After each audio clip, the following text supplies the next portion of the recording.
How do we make the reader care? That might sound like a stupid question, it might even sound like a boring question.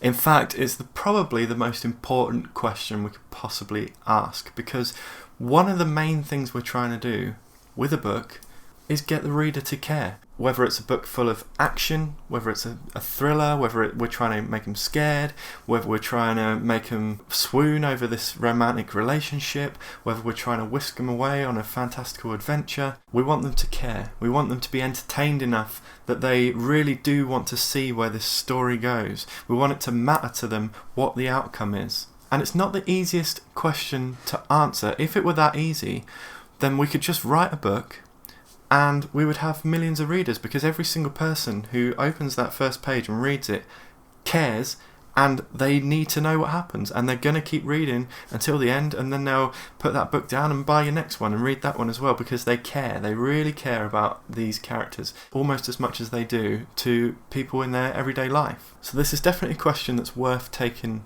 our time with. A lot of people have answered this question. A lot of people have probably answered it the way I'm going to try and answer it today. But for what it's worth, this is my 2 cents on it. So one way a lot of people try and answer this question is to say that you need a sympathetic character. You need a character that we really love and we're going to go along to the end of the book with. I think that's definitely a good starting place. We need someone who we can root for. We need someone who it does matter where they go and what happens to them. Doesn't even necessarily need to be a likeable character. It just needs to be someone that we, again, there's that word, care about. Doesn't mean we like them, doesn't mean we agree with everything that they do. We just care what happens. It's interesting. So interest and care comes hand in hand. If they're interested, then they care. If they're entertained, then they care about what happens. So a good character is a good place to start. The way I try and answer this question is to almost tackle it scientifically. So if we want the reader to care, then maybe it's worth thinking about what makes a reader say, I don't care. They turn a page and they're like, I don't care about this. I don't care. I don't care. They're just reading it and they just don't care anymore. You've lost them. For whatever reason, they chuck it. Now I think it's a lot easier to answer this question actually about what makes people not care. And what makes people not care is irrelevant stuff. You've set up this journey, you've promised the reader this interesting, entertaining story, and now suddenly you're giving them stuff that doesn't contribute towards that, doesn't serve the story, isn't connected to our main sympathetic character. It's just irrelevant and it's boring for that reason, and we don't care because why are you telling us this? Why are you giving me this information? I don't care. So we're getting a bit closer to our answer here. So we want to know what makes a reader care. We're going to tackle it by finding out why a reader wouldn't care. We're saying they wouldn't care if we give them irrelevant stuff. So the next step is what makes relevant stuff? And the answer, in my opinion, is events in your story that affect the story, and if you deleted them, the story would not be the same. That's relevant. There are other reasons why a scene could be relevant, but that is certainly a big part of it. A scene that you can't skip. It's essential to the story. If you skipped it, you wouldn't know what's going on anymore. And this is a big part of it. Think about that for a minute. So you've got a scene, and if the reader skipped it, they would still know exactly what's going on. That's boring then, right? Because we might as well skip it. If we still know what's going on, we might as well skip it. We need to make sure that that scene is unskippable. That's what people mean when they say, I couldn't put it down. No, you couldn't, because you needed to read that scene, because otherwise you wouldn't have known what was going on. Every single scene in that story matters. It has consequence. It affects the flow of the story. It affects the direction of the story, even in a minor way. Although, arguably, the more it affects the story, the more interesting it is, and the more the reader will care. If you think about if a loved one died in the character's life, that's a big event, and therefore we're probably going to care about it more. If the character crashes their car, just scrapes their car along a fence, it's a small event. Maybe it changes the course of the story because they now have to go to a mechanics and get it repaired, and they meet an old lover there or something like that. But you can feel, just as a human being, you can feel that that's not quite as interesting as the loved one who dies. Does that mean every single event in the story should be huge? No, because we still need the reaction to this awful thing that's happened, because we care about that as well. It's good to see our characters showing some emotion and showing how they feel about this big event. If you just had a big event and no reaction, we don't really care about that either, because it's just, you know, what is a big event if the character isn't affected by it in any way? We need to see that. We need every single plot point to matter. If it matters to the story, there's a good chance it's going to matter to us as the reader, and then we're going to care and we're going to keep reading. I've said this before on my channel, and it's one of my favourite ways of describing the propulsion of fiction, and that's to have each scene like a domino knocking over the next domino. You can't take a domino out, because then it's just going to fall over and it's not going to hit the next one. You need every single scene to affect the next one, to propel the next one. If we take this out, it's not going to work. Every scene needs to be relevant. I'm going to read you now a short kids book, because I think it demonstrates what I'm saying by doing it really badly. There's bits in the story that are just so irrelevant. They don't go anywhere. They're just pointless. It's a bit of fun. There are loads of kids books that I really love. This ain't one of them. I don't swear on my channel very much, but it is plop. It is poo. Sorry for the language there, but it is. I'm going to read it. I think you'll have fun with it. It's so, you'll see what I mean. Apologies in advance if you love this book. It's called How to Catch a Dragon. It's just not fair. I've been at school all week and now I have to do homework. How am I meant to draw a dragon if I've never seen one? So far, so good. We've got a character and we've got a problem. I'm just looking for clues in the Trolls and Goblins handbook when Albie... It's Mum. We need to pop to the library, she says. Come on. But what about my dragon drawing, I cry. You can bring it with you, she smiles. I want to go on bikes, but Mum's books are too heavy, so we climb into the car. Again, this is okay so far. The library is humongous. It looks just like a castle. Awesome. There are gazillions of books. I see one called The Dragon Spotter's Guide, but someone else grabs it first. Drat. Still, this is okay. Where's this going? This is fine. It's a knight dressed in real armour. Whoa. Are you going dragon hunting, I ask. I want to, says the knight, but my brothers say I'm too small, so I'm just reading about them instead. Well, two small knights are easily as big as one, I say. Let's go together. We race across the drawbridge, through the fields, and out towards the forgotten forest. Yippee! I'm Albie, I shout. I'm Sir Cuthbert Clinkety-Clank, grins the knight. Okay, so that's the beginning of the story. It's fine. Little boy goes to the library, meets a knight, now he's going on a crazy adventure. This, for me, I think, is where it's about to fall apart. Inside the woods, it's dark and creepy. Strange animals rustle in the leaves. Ooh, suddenly, grah! A huge grizzly bear blocks our path. Uh-oh, help, I cry. We're going to be eaten alive. Don't worry, smiles Sir Clinkety-Clank. I know exactly what to do. Okay, so we've got an obstacle, a bear. He tiptoes towards the bear and tickles him under his chin.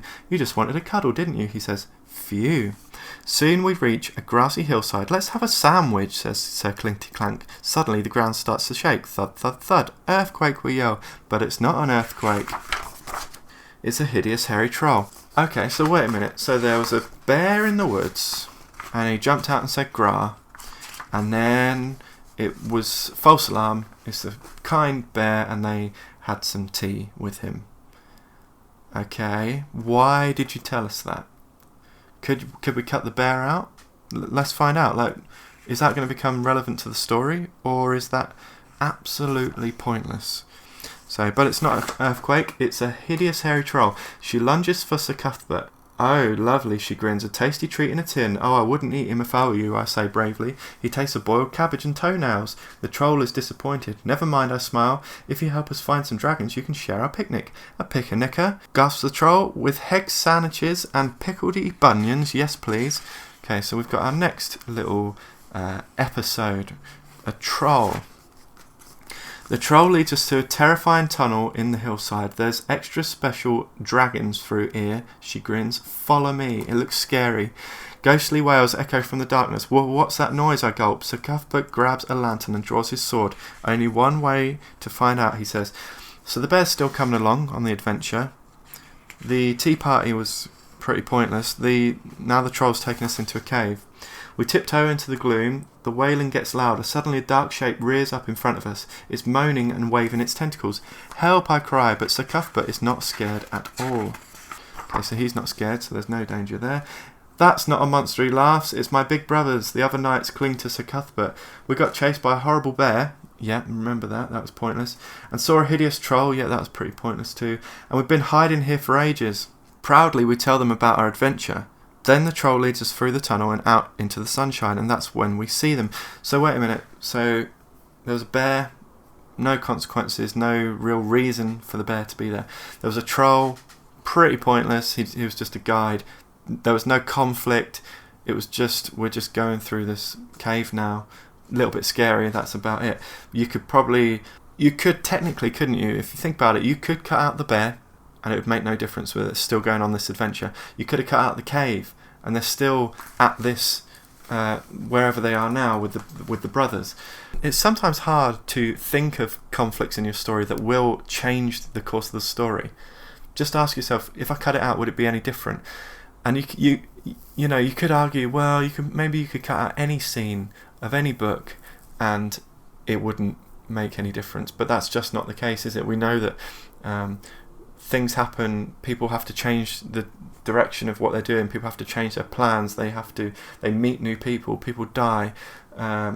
People are born. People have arguments. People fall out. People do all these things that actually do change their lives and change the course of the story, and it's important and it makes us care. These brothers that we've just met, I can promise you, they're pointless. Very nice little character designs there, but pointless. Let's turn the page.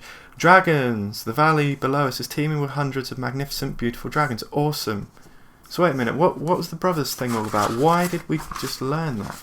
I know it's a kid's book, and this is, a little bit tongue-in-cheek, but there are kids, as I say, there are kids' books that are great and follow exactly what I'm saying, and they do have stories where you can't cut a bit out because it's vital, it's relevant to the story. What are them brothers? I think it's the brothers that annoy me because they're just so pointless. I don't think we even see them again, do we? Let's have a look.